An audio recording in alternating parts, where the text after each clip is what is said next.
आज की कहानी एक राजकुमारी के बारे में जो अपनी ही बहन को भूल जाती है। ऐसी कहानी आपने कभी नहीं सुनी होगी, तो चलिए शुरू करते हैं। एक समय की बात है, एडनलोर के प्राचीन साम्राज्य में एक बुद्धिमान लेकिन दूरदर्शी राजा रहता था।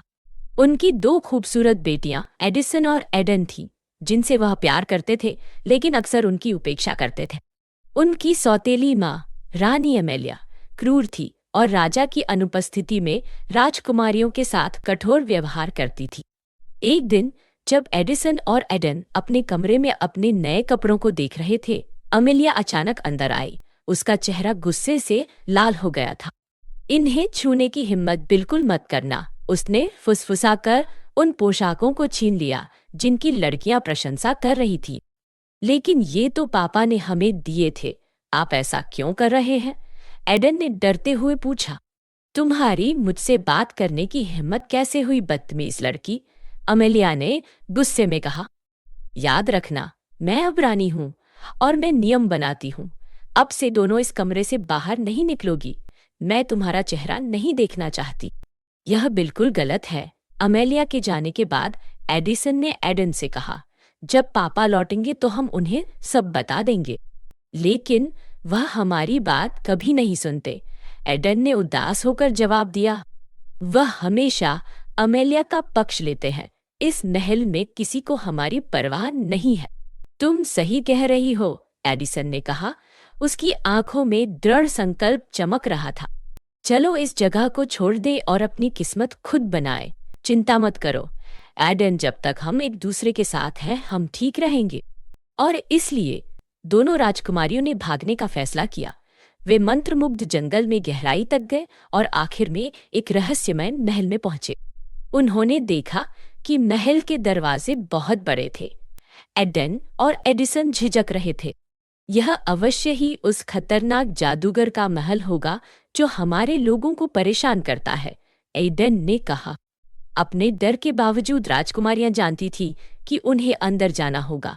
एडिसन ने कहा, हम उन्हें बल से नहीं हरा सकते, लेकिन हम उन्हें मात दे सकते हैं। याद रखें, जादूगर और उसकी पत्नी को आग से नफरत है। उन्होंने जंगल से कुछ धूम्रपान करने वाले पत्ते इकट्ठे किए, यह जानते हुए कि ये उनका हथियार होंगे। जैसे ही रात हुई, वे महल में घुस गए और इंतजार करने लगे। जल्द ही जादूगर और उसकी पत्नी अपने लिए बिछाए गए जाल से अनजान होकर वापस लौट आए।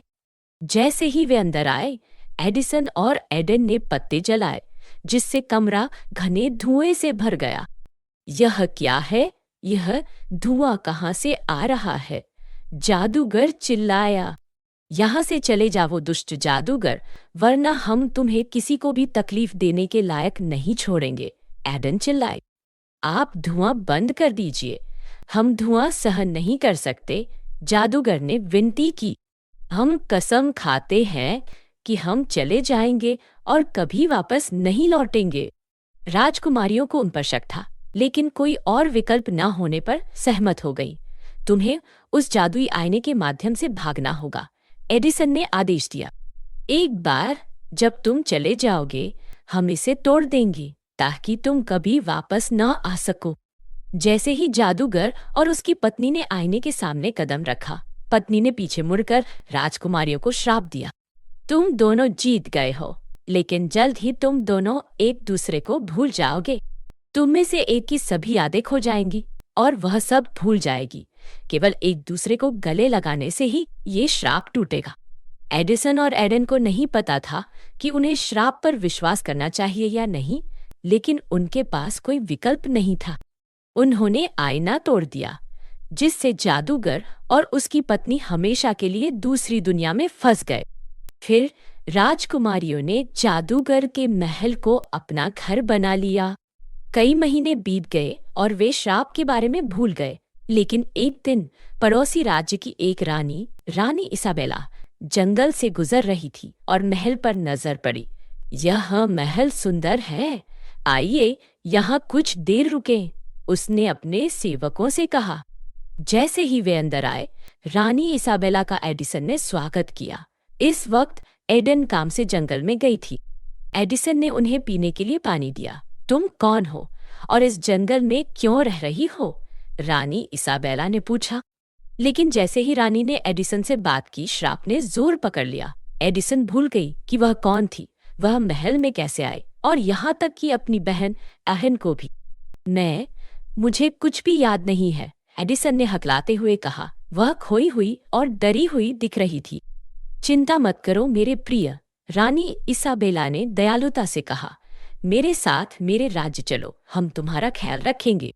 एडिसन, जिसे अपने अतीत की कोई याद नहीं है, सहमत हो गई। वह रानी इसाबेला के राज्य में चली गई, जहां वह अपने अच्छे स्वभाव और दयालुता के कारण जल्द ही सभी की प्रिय बन गई। इस बीच एक शाम एडन महल में लौटी और एडिसन को गायब देखकर हैरान रह गई। एडिसन, तुम कहाँ हो? वो चिल्लाई, यह महसूस करते हुए कि श्राप सच हो गया था। एडन अपनी बहन को खोजने के लिए निकल पड़ी। रानी इसाबेला के दल द्वारा छोड़े गए रास्तों का अनुसरण करते हुए एडन ने पड़ोसी राज्य की यात्रा की। वहां पहुंचने के बाद वह एडिसन की एक झलक पाने की उम्मीद में जंगलों में छिपकर और महल का निरीक्षण करते हुए छुप छुप कर रही। दिन हफ्तों में बदल गए और एडन ने आखिरकार एडिसन को रानी इसाबेला के साथ देखा। हालांकि एडिसन की खाली अभिव्यक्ति से पता चला कि उसे अपने अतीत के बारे में कुछ भी याद नहीं है। रानी इसाबेला की अपने बेटे प्रिंस एडमंड से एडिसन की शादी कराने की योजना थी। प्रिंस एडमंड ने एक दिन एडिसन से कहा, माँ चाहती है कि हम शादी करें, लेकिन मैं चाहता हूं कि आप अपनी मर्जी से मुझसे शादी करें। यदि आप मुझसे शादी नहीं करना चाहते हैं तो मैं आपके फैसले का सम्मान करूंगा। आप जैसे दयालु राजकुमार से कौन शादी करना नहीं चाहता होगा? राजकुमार, मैं आपसे शादी करूंगी। जैसे जैसे उनकी शादी का दिन नजदीक आया, एडन ने एक साहसिक कदम उठाने का फैसला किया। उसे पता चला कि एडिसन अक्सर महल के बगीचों में एक शांत तालाब में जाती थी, एक ऐसा स्थान जो उसके परेशान दिल को शांत करता था। एक शाम जब एडिसन तालाब पर थी, एडन उसके पास आई। एडिसन, वह धीरे से फुसफुसाए। चौंक कर एडिसन पलट गई। तुम कौन हो? उसने आश्चर्य से पूछा। एडन करीब आई और अपनी बहन को कसकर गले लगा लिया। मैं एडन हूँ, तुम्हारी बहन, मुझे याद करो एडिसन। जैसे ही उन्होंने एक दूसरे को गले लगाया, श्राप टूट गया। एडिसन की यादें ताज़ा हो गई और वह रोने लगी। एडन, मुझे सब कुछ याद आ गया, मैं तुम्हें कैसे भूल सकती हूँ। बहनें फिर से मिल गई और एडिसन ने रानी इसाबेला को पूरी कहानी बताई। रानी ने उनके बंधन से प्रभावित होकर उनके पुनर्मिलन का आशीर्वाद दिया और एडिसन और एडन को उनके राज्य में लौटने का आशीर्वाद दिया। इसके तुरंत बाद प्रिंस एडमंड और एडिसन की शादी हो गई। एडन को भी खुशी मिली और दोनों बहनों ने अपने राज्य पर ज्ञान और करुणा के साथ शासन किया और अपने बंधन की ताकत को कभी नहीं भूला।